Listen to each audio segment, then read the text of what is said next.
अस्सलामुअलैकुम, आप देख रहे हैं द लास्ट स्टार। मैं हूं हमजा तारड़। मेरे साथ मौजूद हैं राना मोहम्मद अजीम साहब। इस्लामाबाद स्टूडियो से हमारे साथ मौजूद हैं साकिब बशीर साहब। नाज़रीन, सियासी माहौल की बात की जाए तो एक जानिब पाकिस्तान तहरीक इंसाफ कोशिश कर रही है कि किसी तरह बानी PTI तक रसाई हासिल हो, या पार्टी की हो जाए या फैमिली की हो जाए या फिर जो ज़ाती मौलजीन हैं उनकी रसाई हो। हुकूमत ये कह रही है कि हम बेहतरीन इलाज करवा रहे हैं। दूसरी जानिब पीपल्स पार्टी और MQM पाकिस्तान आमने सामने है। सिंध असम्बली की जानिब से कराची को सूबा बनाने के ख़िलाफ़ जो करारदाद पेश की गई उसको मंजूर कर लिया गया, जिस पर MQM पाकिस्तान को काफ़ी तहफ़्फ़ुज़ात हैं और वो उस हवाले से एहतजाज करने की बात कर रहे हैं। दूसरी जानिब जो सानिया गुल प्लाजा था उसके ऊपर फरीक बनने की कोशिश की और ये दरख्वास्त की गई MQM पाकिस्तान की जानिब से, लेकिन वो दरख्वास्त मंजूर नहीं की गई है। तो इस वक्त जो बयानबाजी चल रही है, एक जानिब पाकिस्तान पीपल्स पार्टी की सूबाई हुकूमत है और दूसरी जानिब MQM पाकिस्तान है, जिस पे सिंध हुकूमत ये भी बात कर रही है कि दो वफाकी वज़रा किस तरह आके हमारे खिलाफ बात करते हैं। वज़ीर आज़म साहब इस हवाले से नोटिस लें, इस हवाले से देखें कि ये आपके दो वफाकी वज़रा हैं, ये आकर यहाँ पर बात करते हैं। सियासी मामला क्या चल रहा है, इस हवाले से हम बात करेंगे। बानी PTI को क्या अस्पताल मुंतकिल किया जा सकता है, इस पर भी हम बात करेंगे। T20 वर्ल्ड कप इस वक्त जारी है। कल पाकिस्तान ने बहुत अहम मैच खेलना है, इंग्लैंड के खिलाफ ये मैच खेलना है। तकरीबन सिचुएशन है का मैच बारिश की नज़र हो गया था, तो अब पाकिस्तान अगर इंग्लैंड से जीतता है तो पाकिस्तान के सेमीफाइनल तक जाने के इम्कानात रोशन हो जाएंगे। तमाम मामलात पर हम बात करेंगे। बैकडोर राब्ते हो रहे हैं नहीं हो रहे, इस पर भी बात करेंगे। रान साहब, सबसे पहले सवाल यह है कि पाकिस्तान तहरीक इंसाफ ने आज सुप्रीम कोर्ट के बाहर एहतजाज किया कि फैमिली को या मौलजीन जो हैं उनकी रसाई होनी चाहिए बानी PTI तक। एक सियासी कोशिश भी पहले की गई थी। अब क्या समझते हैं, वो सियासी कोशिश नाकाम रही है पाकिस्तान तहरीक इंसाफ की? आज के दिन में लम्हा मौजूद में क्या सिचुएशन है? कोई बैकडोर राब्ते हैं, कुछ हो रहा है, कोई मुलाकात होने जा रही है, कोई अस्पताल मुंतकली हो रही है, हो क्या रहा है, कुछ समझ नहीं आ रही। बिस्मिल्लाहिर्रहमानिर्रहीम, अस्सलातु वस्सलामु अलैका या सय्यदी या रसूलल्लाह, अस्सलातु वस्सलामु अलैका या सय्यदी या हबीबल्लाह, ताजदार ख़त्मे नबूवत जिंदाबाद जिंदाबाद जिंदाबाद।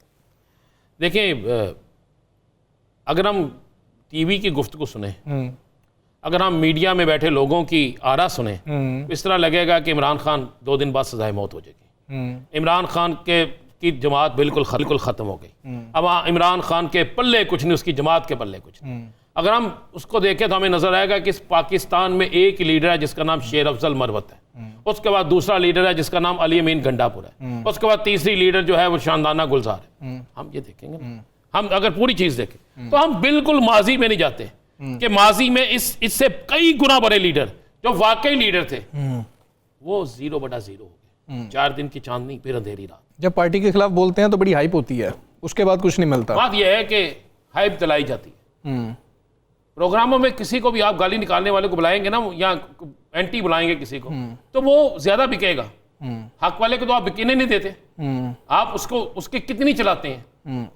जब मीडिया में आप नाम नहीं लिखना नहीं देते, मीडिया में आप तस्वीर नहीं चलाने देते, तो फिर उसके मुखालिफ को चलाएंगे ना आप। ये सारी चीज जो होती है ना आपके अपने हाथ में होती है। नंबर 1। नंबर 2, बानी तहरीक इंसाफ इमरान खान साहब जो है, इनकी ट्रीटमेंट भी होगी, इनकी मुलाकात भी।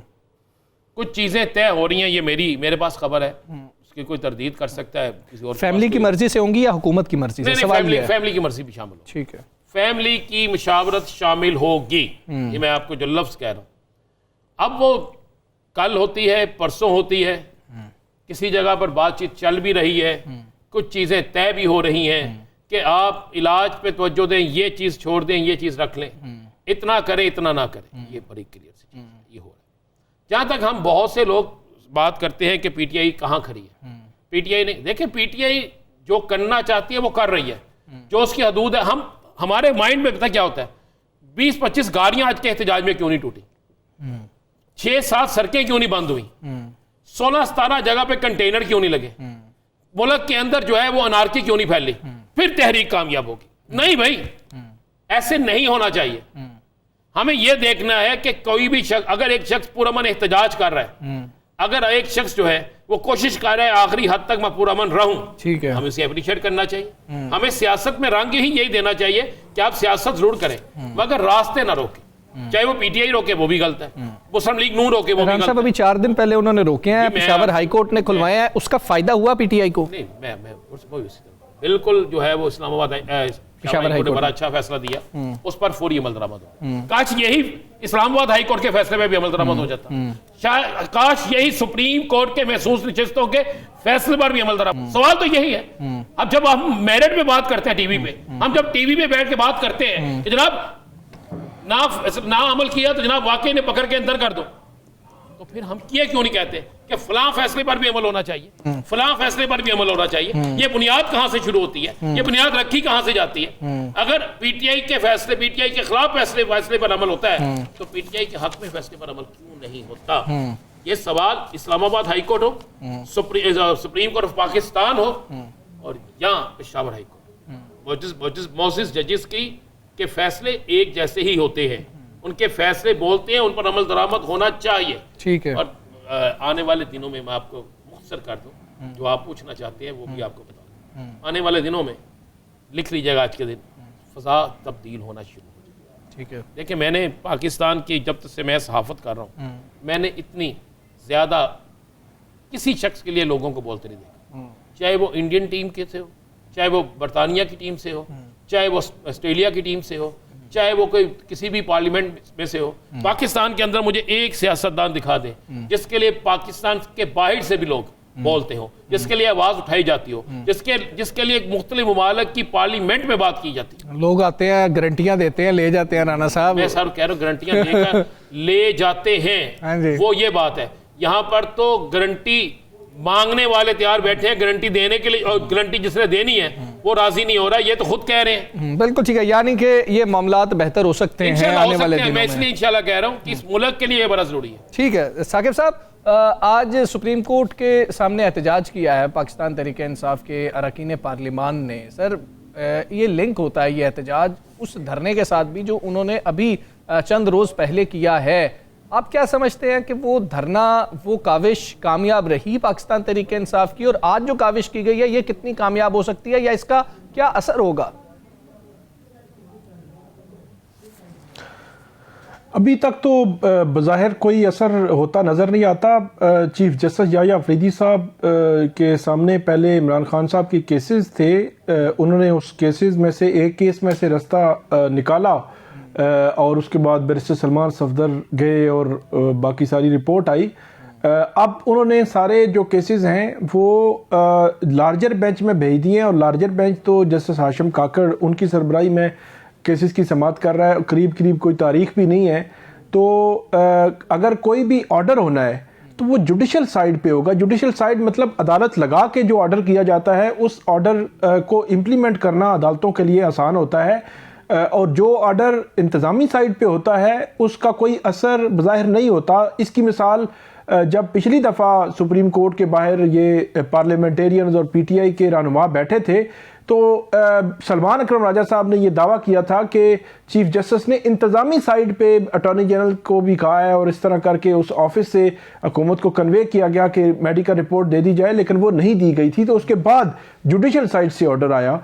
तो बज़ाहिर तो मुझे कोई ऐसी सिचुएशन नज़र नहीं आ रही। आज पूरा दिन उन्होंने कोशिश की कि चीफ जस्टिस से मुलाकात हो जाए, लेकिन आखिरकार रजिस्ट्रार सुप्रीम कोर्ट से उनकी मुलाकात हुई। जो उन्होंने ग्रीवियंस और जो उनके शिकायत थी वो उन्होंने सामने रखी रजिस्ट्रार के, जो सुप्रीम कोर्ट के चीफ जस्टिस तक पहुँचाएंगे। लेकिन दूसरी जानिब अगर आप देखें तो बैरिस्टर अकील जो बड़े वोकल हैं और मुख्तलिफ टॉक शोज़ में हुकूमत की नुमाइंदगी करते हैं, वो कह रहे हैं कि हमें अब सोहेल खान अफरीदी साहब के साथ जो है वो उन्होंने फेडरल गवर्नमेंट के साथ काफ़ी काम उन्होंने शुरू कर दिया है, और ख़ास तौर पर वहाँ के जो लॉ एंड ऑर्डर की सिचुएशन है उसको काबू करने के लिए, या जो इंटेलिजेंस बेस्ड ऑपरेशंस हो रहे हैं उसके हवाले से। और प्रीवियसली अगर देखा जाए तो कुछ रोज़ कबल आला सतही एक मीटिंग की भी बात आपने सुनी होगी, जो खैबर पख्तूनख्वा में बड़े तवील अरसे के बाद हुई थी। तो अगर फेडरल गवर्नमेंट का एक वजीर कह रहा है कि हमें सोहेल खान अफरीदी से अब मसला नहीं है और हम कोई गवर्नर राज के इस किस्म की बात भी नहीं सोच रहे, तो इससे आप ये कह सकते हैं कि हो सकता है थोड़ा सा लीनिएंट व्यू आए। लेकिन इस सारे मामलात में हमजा साहब अब बाल जो है हुकूमत की कोर्ट में है।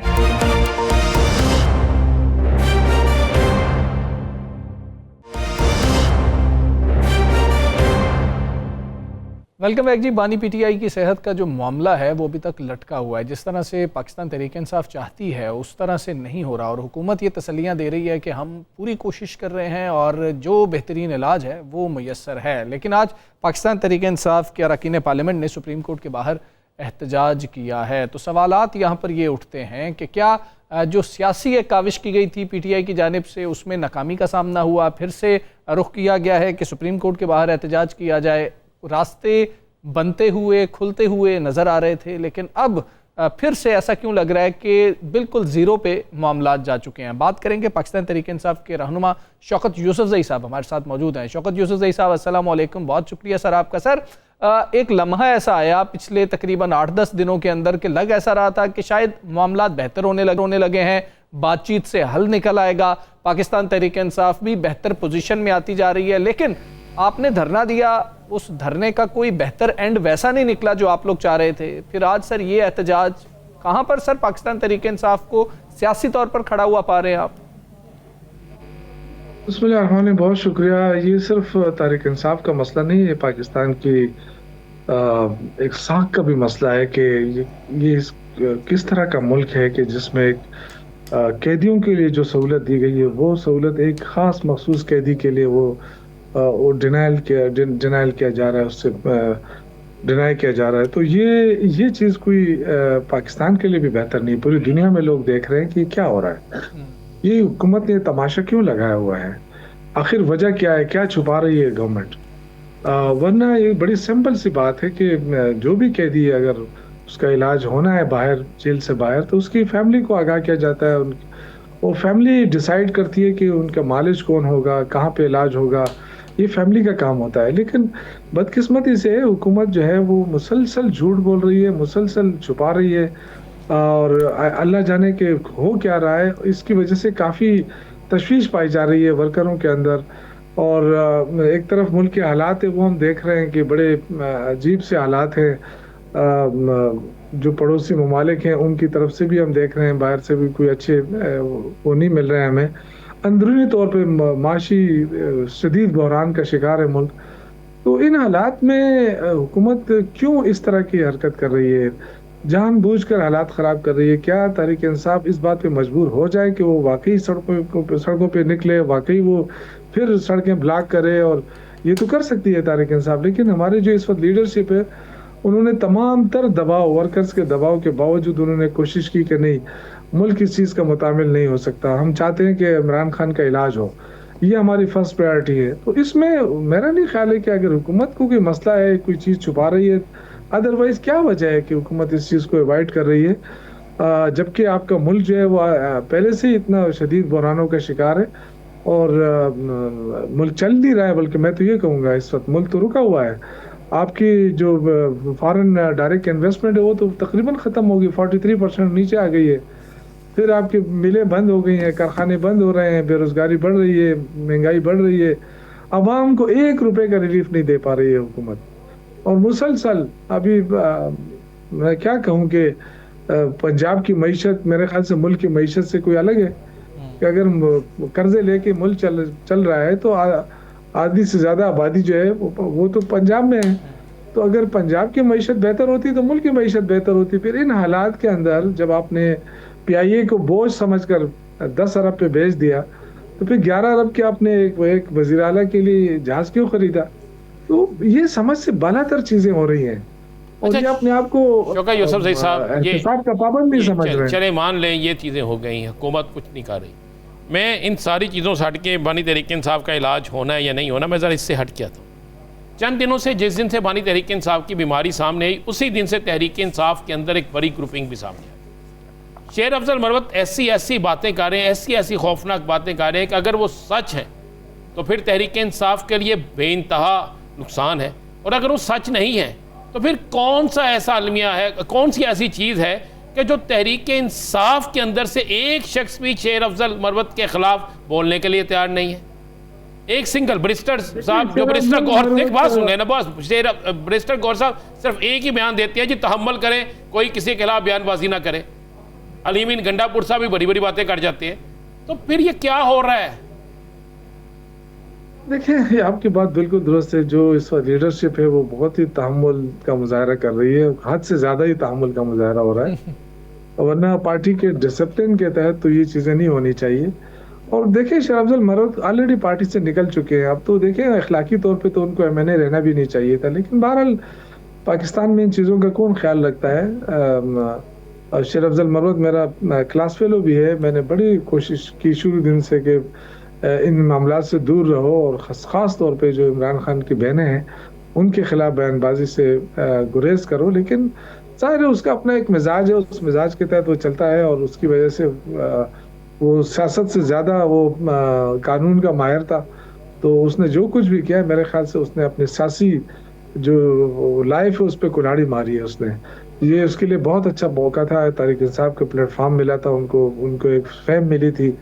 लेकिन वो सारी फेम अब ड्राम करके गिर रही है आहिस्ता आहिस्ता, क्योंकि जो जिस तरीके से वो बयानबाजी कर रहे हैं उनको उठा तो रहा है मीडिया, लेकिन ये कि लॉन्ग टर्म रंग में वो नहीं आगे बढ़ सकते। मेरा नहीं ख्याल है कि वो मजीद इससे बड़े बड़े लीडर हमने देखे थे, बड़े बड़े पॉपुलर लोग आए थे जो मीडिया यूसुफ ज़ई साहब, आपको शेर अफजल मरवत साहब की सियासत की फिक्र ज्यादा हो रही है या अपनी पार्टी के डिसिप्लिन की फिक्र ज्यादा है? ऐसे लग रहा है कि जैसे आपको उनकी फिक्र ज्यादा हो रही है।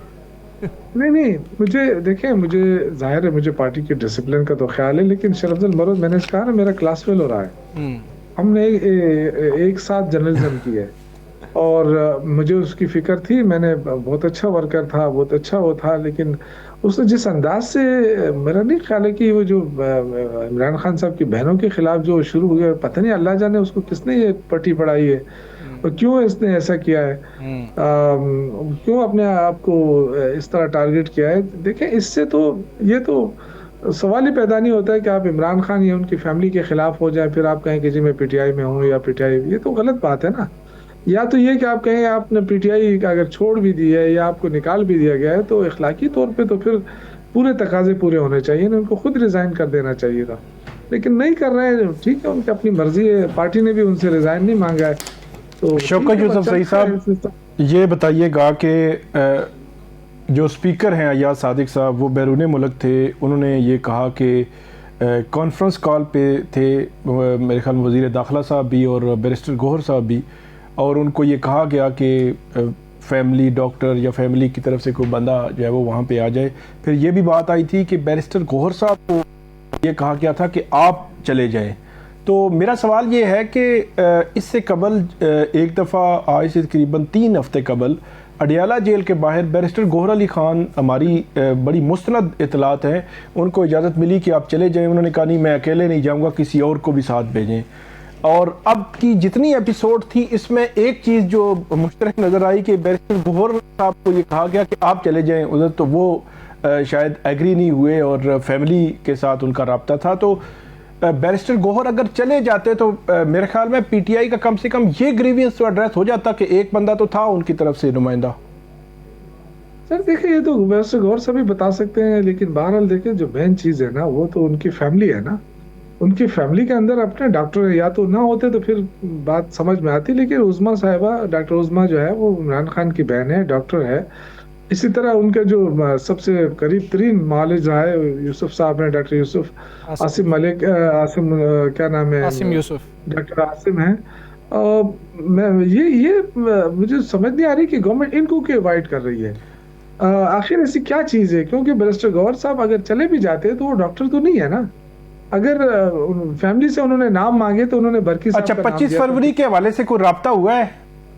25 फरवरी के हवाले से तारिक फजल चौधरी साहब कह रहे हैं कि इमरान खान साहब को लाया जाएगा, इंजेक्शन लाया, को रब्ता? देखिए, यही तो बदकिस्मती है ना कि हुकूमत जो है जो कुछ भी कर रही है वो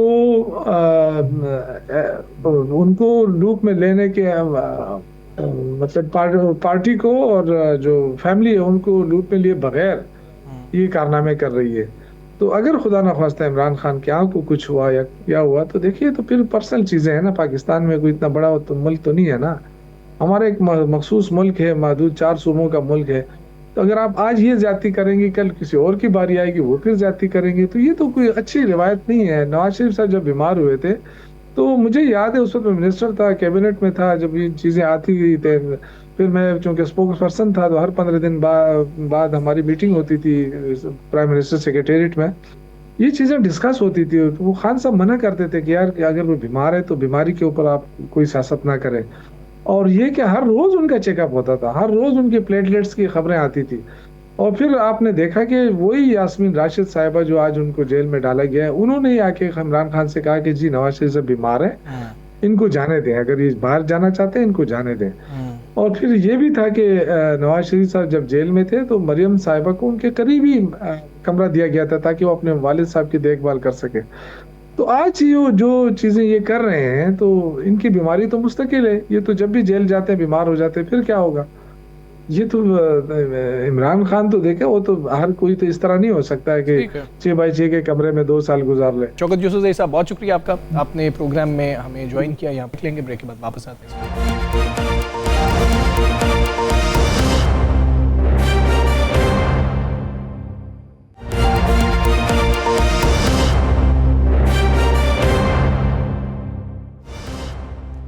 वेलकम बैक जी। अब से 2 हफ्ते पहले बात हो रही थी कि सदर मुमलिकत ने शायद इजहार नाराज़ी किया है और वो कुछ नाराज़ हैं वफाकी हुकूमत से या मुस्लिम लीग नून से खुसूसी तौर पर।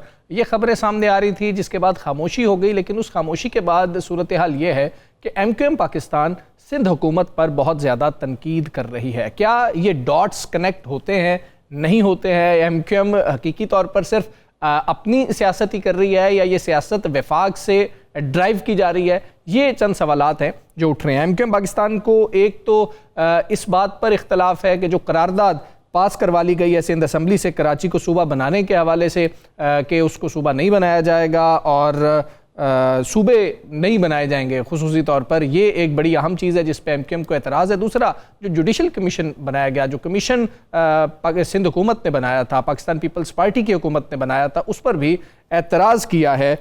सानहा गुल प्लाजा की जो तहकीकात करने वाला कमीशन है उस पर MQM को एतराज़ है। बात करेंगे, हमारे साथ मौजूद हैं पाकिस्तान पीपल्स पार्टी के सीनियर रहनुमा कादर खान मंदोखेल साहब। मंदोखेल साहब अस्सलाम वालेकुम, बहुत शुक्रिया सर आपका। सर, कुछ खबरें पहले जरदारी साहब की नाराज़गी की आ रही थी, फिर वो थोड़ा सा जारहाना उनके बयानात आ रहे थे इमरान खान साहब की सेहत के हवाले से भी, और अब MQM जो है वो भी चौथे गेयर में है, वो भी सिंध हुकूमत पर बहुत तनकीद कर रही है। सर, ये चीज़ें कोई आपस में लिंक होती हैं? मामला क्या है, क्यों सिंध हुकूमत से इतनी नाराज़ है MQM? और 2 वफाकी वज़रा भी हैं जिसका शर्जील मेमन साहब ने भी जिक्र किया है कि उनको तो वज़ीर आज़म साहब रोकें। देखिए, MQM वो कठारा बस है जिसका अपना कोई ड्राइवर नहीं है। जो को रिवर्स गियर लगाए रिवर्स पे चले जाती है, जो आगे लगाते तो आगे लगाते, तो उनका अपना कोई न सियासत है, न कोई विजन है, न कोई मंसूबा है, कुछ भी नहीं है। आप देख रहे हैं एक सांस पे पीपल्स पार्टी पे भी तनकीद और वफाकी हुकूमत, यानी 180 सीटों वाला जेल में बैठा हुआ है, 80 सीटों वाला वज़ीर आज़म है। ये किसको कह रहा है? ये शहबाज शरीफ साहब को कह रहे हैं। दूसरी तरफ वो पीपल्स पार्टी पे तनकीद कर रहे हैं। नहीं सर, 70 की बात कर रहे हैं, वो 70 की बात कर रहे हैं सर, वो भुट्टो साहब को कह रहे हैं, 1970 की बात कर रहे हैं। किसकी बात कर रहे हैं? 1970 की, भुट्टो साहब की बात कर रहे हैं। नहीं, अब मैं समझा नहीं, दोबारा बताएं सवाल। 1970 की, उन्होंने 1970 का हवाला दिया है, 80 सीटें उन्होंने मशरकी और मगरबी पाकिस्तान का हवाला दे रहे थे, वो 1970 की बात की खालिद मकबूल सिद्दीकी। नहीं, अभी हो सकता है वो बात बदल जाए। अभी आपसे पहले दूसरे चैनल में मेरे साथ इनका एक MPA था, वो कोई जवाब नहीं दे सकते इन बात के। वो पूरा का पूरा ब्लैकमेलिंग का 40 साल का तजर्बा है इनका।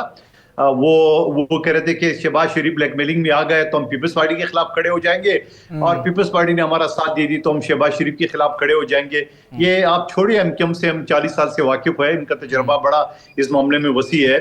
और दूसरी बात ये कि सवाल ये कि ये हम तो ये कह रहे हैं कि ये वफाकी हुकूमत के 2 अहम वजीर है और वो सिंध हुकूमत के खिलाफ साजिश कर रहे हैं। इसमें शहबाज शरीफ बराबर के मुलव्वस है। अच्छा। उसकी वजह ये है कि क्या बात है कि अगर सवाल ये कि इस हवाले से कि अगर आइन में बड़ा वाज़ेह तौर पे है कि जिस सूबे के अंदर आपने मजीद सूबे बनाना है तो वहां आपने 2/3 मेजॉरिटी से करारदाद पास करानी होगी। फिर असम्बली में आपके पास 2/3 मेजॉरिटी होना चाहिए पार्लियामेंट के अंदर।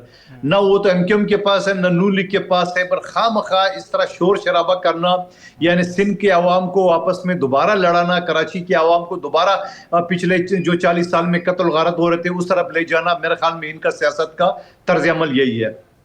अच्छा मंदोखेल साहब, एक तो PTI ने और जमात इस्लामी ने आपका साथ दिया सिंध असम्बली में, तो क्या मामला कोई तय हो गए या अचानक साथ किस तरह हो गया दोनों का? उसके बाद आपने कहा कि शहबाज शरीफ साहब का इसमें कसूर है और शहबाज शरीफ साहब जो है वो इनके साथ हैं, तो फिर आपको कौन सी ऐसी मजबूरी है? अब तो उनके पास सारे पूरे हैं और उनके पास गिनती भी पूरी है, तो फिर आप क्यों नहीं स्टैंड ले रही? आपकी जमात क्यों नहीं स्टैंड ले रही? जी बिल्कुल, बड़ा अच्छा सवाल आपने किया है। इसी वजह से हमारे वजीर इत्तलात ने ये सवाल उठाया है कि वफाकी हुकूमत या शहबाज शरीफ साहब इसकी वजाहत कर दे। तो शहबाज शरीफ साहब को वजाहत आ जाएगा, फिर यकीनन हमारा अगला स्टेप आपके सामने आ जाएगा। इसमें कोई बड़ी बात नहीं है। अगर एक पार्टी मिल के और पूरे कराची के खिलाफ साजिश करे, माजी की तरह उसको धकेलने की साजिश करे होगी, तो उसमें यकीनन फिर पीपल्स अपना रास्ता इख्तियार करेगी। जहां तक आपने जमात इस्लामी और PTI की बात की, उन्होंने जारी बातें, उनकी सिंध में यहाँ लोग है, कराची में 9 टाउन जमात इस्लामी के पास है, और उनको अच्छी तरह पता है कि इस तरह सिंध की तकसीम जो है ना वो किसी पार्टी के मुफाद में नहीं है। खुद MKM का एक दड़ा जिसे आफाक अहमद जो है ना वो लीड कर रहा है, वो कहते हैं हम किसी तौर पे नहीं होने देंगे। अगर हम कराची को अलग सूबा बनाने की कामयाब हो गई है तो मैं बाकी सिंध जो हैदराबाद, मीरपुर खास, लड़काना, सक्कर की माजरों को मैं कहाँ ले जाऊंगा। तो मैं ये समझ रहा हूँ कि एक MKM की नाकाम कोशिश है। वो बल्दियाती इलेक्शन से तो फरार हो गए और फॉर्म 47 के तहत तो उनकी सीटें आ गई। अब उनकी समझ में नहीं आ रही कि मरियम बीबी की तरह वो भी यहाँ पे जाग माजर जाग के नारे लगाए और सिंध और कराची के अवाम को आपस में एक मतलब फिर लड़ाने की नाकाम कोशिश कर रहे हैं।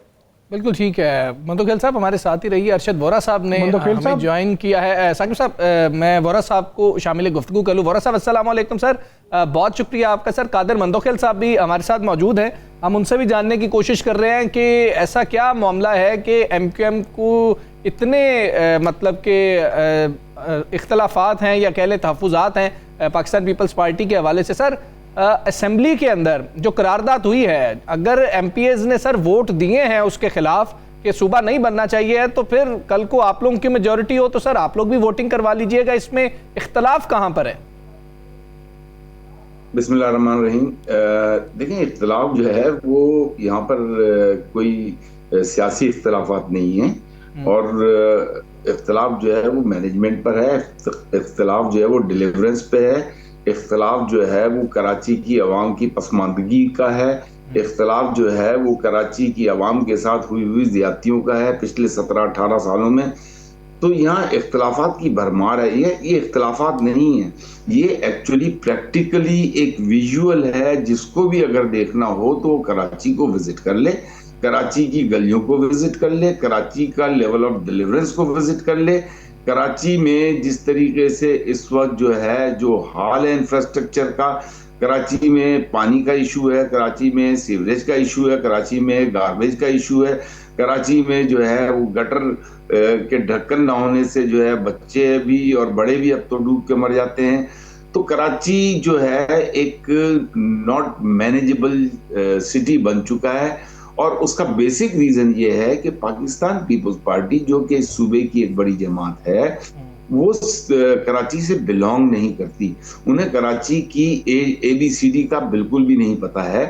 इवन दो वो कराची में रहते हैं, कराची में खाते हैं, कराची की तमाम यूटिलिटीज को यूज करते हैं, कराची के इंफ्रास्ट्रक्चर को यूज करते हैं, वो अपनी गिनती भी यहाँ नहीं करवाते।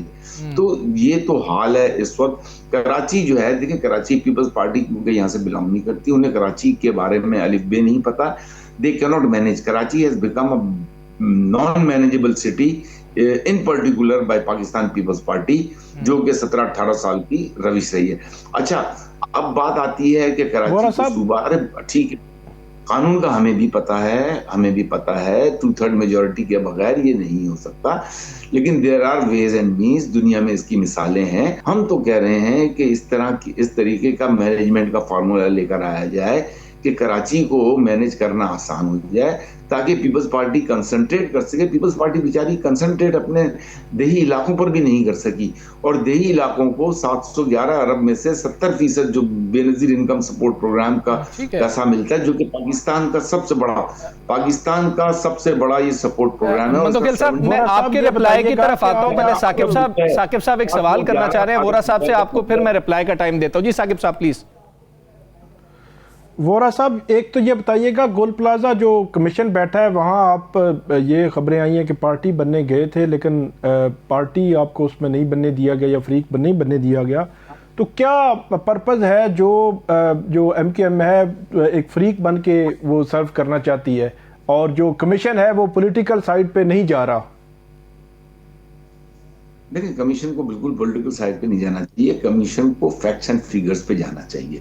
कमीशन को फैक्ट्स एंड फिगर्स पे इस तरह जाना चाहिए कि जिस वक्त ये आग लगती है, जिस पीपल्स पार्टी की हम बात करते हैं, जो इस शहर को रूल कर रही है, जो सूबे को रूल कर रही है, वहां पर तकरीबन ये समझ लें कि 18 घंटे बाद उसका एक वजीर विजिट करता है और उसके बाद जो है उसके चीफ मिनिस्टर 26 घंटे बाद विजिट करते हैं, 28 घंटे बाद उसका मेयर विजिट करता है। मेयर जो है वो ये रिस्पॉन्सिबिलिटीज की हाइट है। अच्छा, फिर दूसरा मैनेजमेंट जो थी, जो मैनेजमेंट से मुराद ये होती है, अभी वहां पर जो है आज जो जुडिशियल रिपोर्ट थी, जो वहां पर जज के सामने स्पेशी में MQM को फरीक नहीं बनने दिया गया, वहां पे ट्रैफिक पुलिस के जो जिम्मेदारान थे वो कह रहे थे कि हमारे 26 ट्रैफिक पुलिस के लोग वहां पर मौजूद थे, उस रात को नहीं थे। मैं मौजूद था ना वहां, मैं मौजूद था वहां पर, 26 पुलिस अफसरान नहीं थे, 2-4 भी नहीं थे।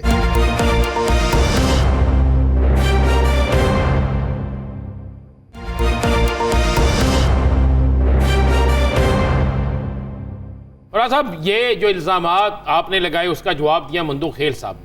अच्छा मंदू खेल साहब, एक बात बार बार कह रहे हैं कि आप सब कुछ जो है, आप जो भी गेम कर रहे हैं, जो भी आप बोल रहे हैं, इसके पीछे मियां शहबाज शरीफ साहब हैं, इसमें कोई हकीकत है? मेरा तो मियां शहबाज शरीफ साहब से खुद एक शिकवा है, वफाक से तो मेरा खुद शिकवा है। मैंने तो मियां साहब को खत भी लिखा है, प्राइम मिनिस्टर साहब को, कि वो जो है जहां पर 83 अमवात हो जाएं वहां का विजिट वजीर आजम ना करे तो ये कैसे बनता है। तो देखिए, मैं तो जो सच है वो सच है, जो झूठ है वो झूठ है। मेरे भाई हैं, मेरे दोस्त हैं, मैं बड़ी इनकी रिस्पेक्ट करता हूँ। ये जो इन्होंने कहा कि आपने क्या किया, मैं, आप यकीन करें, आई वॉज देयर, मैं सारी रात वहां मौजूद था, गवर्नर साहब 4 घंटे मौजूद थे, लेकिन मैं उस इलाके का MNA जरूर हूँ। मैं जो है ट्रैफिक पुलिस के जो DIG हैं उनको फोन करके कह सकता हूँ मुझे ट्रैफिक मैनेजमेंट चाहिए, क्योंकि मेरे पास वहां पर वाटर बोर्ड की लाइव वीडियोस थी कि गुरु मंदिर पे टैंकर्स फंसे हुए थे। मेरे पास लाइव वीडियोस मौजूद थी कि जो है आपका पानी के टैंकर पहुंच नहीं पा रहे थे और जो है आग पानी के टैंकरों का इंतजार नहीं करती, तो पुलिस नहीं थी। बहुत, मैं क्या क्या आपको इश्यूज बताऊं। अब इस बहस में अगर हम जाएंगे ना तो आप, चाहे मैं कुछ कहूंगा, ये कुछ कहेंगे, ये तो वहां मौजूद भी नहीं थे, मैं मौजूद था और मैं हल्फिया जो भी बात करूंगा मैं हल्फिया करूंगा, मैं कोई गलत बयानी नहीं करूंगा।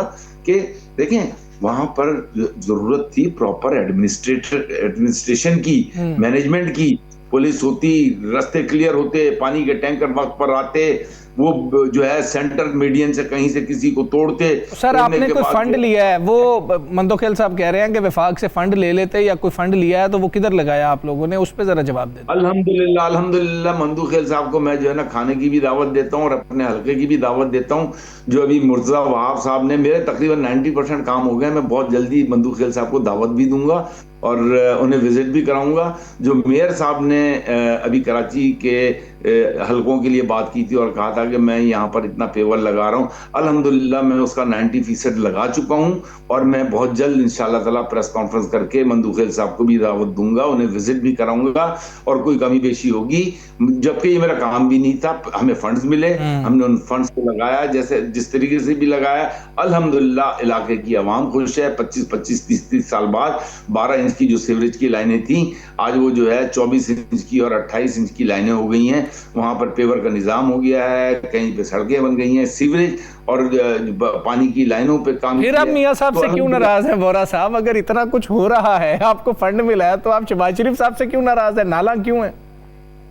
देखिए, अभी मंदोखेल साहब ने K4 की भी बात की ना, तो K4 जो है वो MQM की दोनों बजटों में सबसे बड़ी डिमांड K4 रही है। MQM ने अल्हम्दुलिल्लाह उसके लिए पैसे रखवाए और 99% चांसेस हैं कि K4 2026 में मुकम्मल हो जाएगा।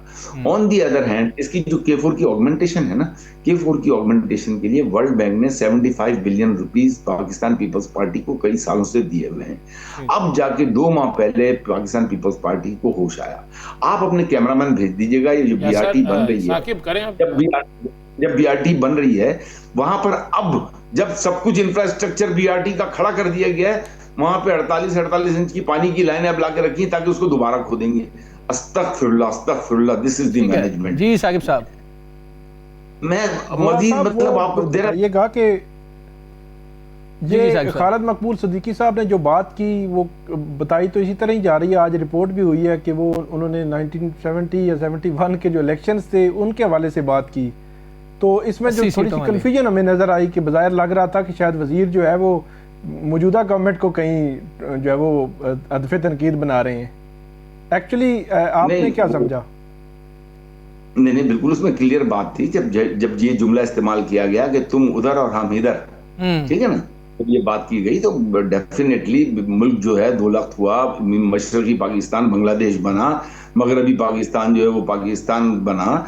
तो कहने का मेरा मकसद ये है कि ये तो उस रेफरेंस को कोट किया गया था, बड़ा क्लियर था, उस जुमले के साथ था कि जो है तुम उधर और हम उधर वाली सियासत जो है हमें नहीं आती, हम तो बात करते हैं यहाँ पर हक की और सच्चाई की। तो ये उनकी बड़ी क्लियर उस रेफरेंस से बात थी, इसमें कोई दो राय नहीं है, कोई दो राय नहीं है, बड़ी क्लियर बात है। सिमिलरली आज की सिचुएशन पूछ लेते हैं मंदो खेल साहब, एक तो आपको खाने की दावत मिल गई है, आप जा रहे हैं, वो आपको अपना काम दिखाएंगे। दूसरा क्लियर हो गया, वो कह रहे हैं इधर तुम इधर हम वाला जो था वो आप पे सारा आ रहा है।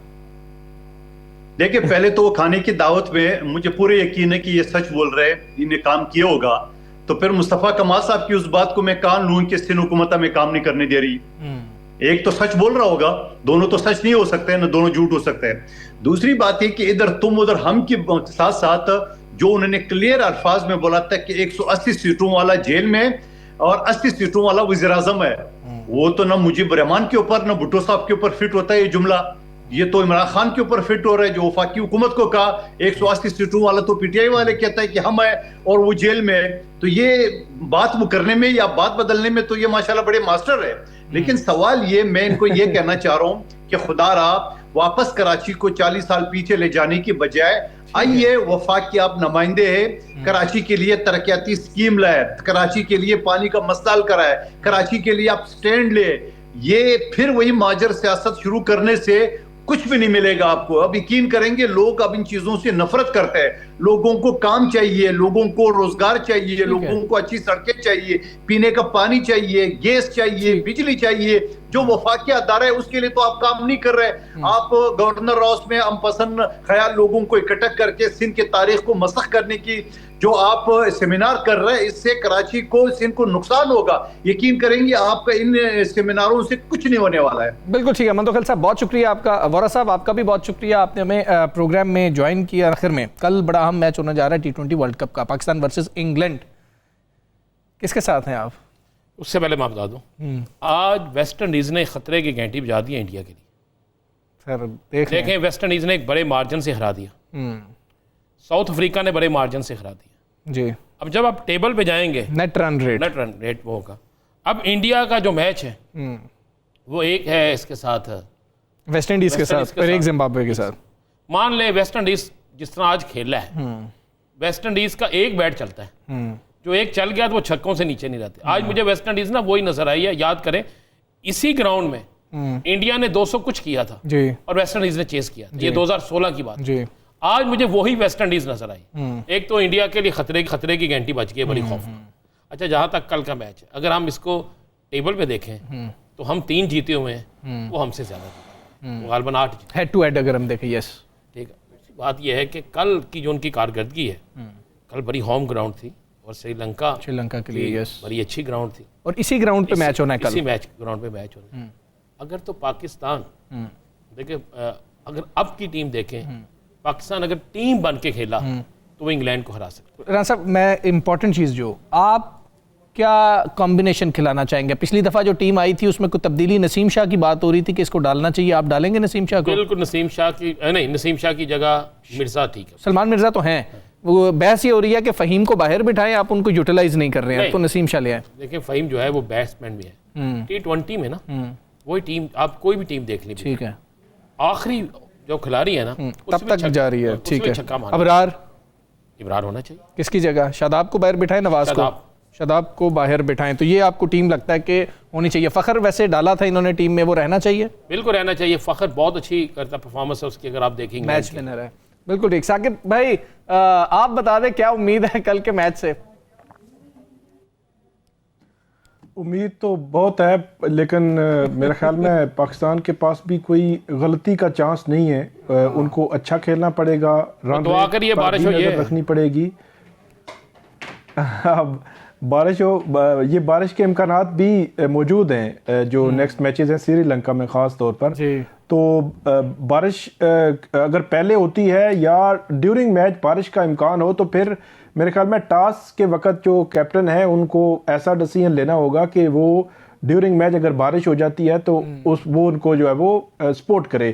क्योंकि पिछले मैच के हवाले से मैं सुन रहा था, मुख्तलिफ जो हमारे क्रिकेटर्स हैं वो बात कर रहे थे कि पाकिस्तान को सेकंड बैटिंग की तरफ जाना चाहिए था जब टॉस जीत कर के, जब उनको पता है कि बारिश का इम्कान है और बारिश होने जा रही है, अगरचे वो बारिश हुई रुकी नहीं है। लेकिन हमजा साहब एक चीज़ और यहाँ पे मेरे ख्याल में हम ज़रूर उस पर बात थोड़ी सी कर लें कि कल भारत जो है वो हारा है एक बड़े मार्जिन से। हाँ जी बिल्कुल, भारत बड़े मार्जिन से हारा है कल। तो भी बड़े मार्जिन से भारत से हारे थे, तो चले थोड़ा सा हमें भी तसल्ली हुई। नहीं, भारत ज्यादा बड़े मार्जिन से हारा है, वो -3.8 पे चला गया, जो कि उसके लिए खतरे की घंटी। अगर वो 4 पॉइंट्स भी लेता है और जो दूसरी टीम 4 पॉइंट्स पे आएगी, शायद वो इतने बुरे नेट रन रेट पे माइनस में नहीं होगी। यही रान साहब भी जिक्र कर दे। चले कल इंशाल्लाह देखते हैं कि मैच का क्या बनता है। कैंडी में ये मैच होने जा रहा है, पाकिस्तान मैच जीतेगा। प्रोग्राम का वक्त खत्म हुआ। मुझे राना अजीम साहब को, साकिब बशीर साहब को इजाजत दीजिए। अल्लाह हाफ़िज़।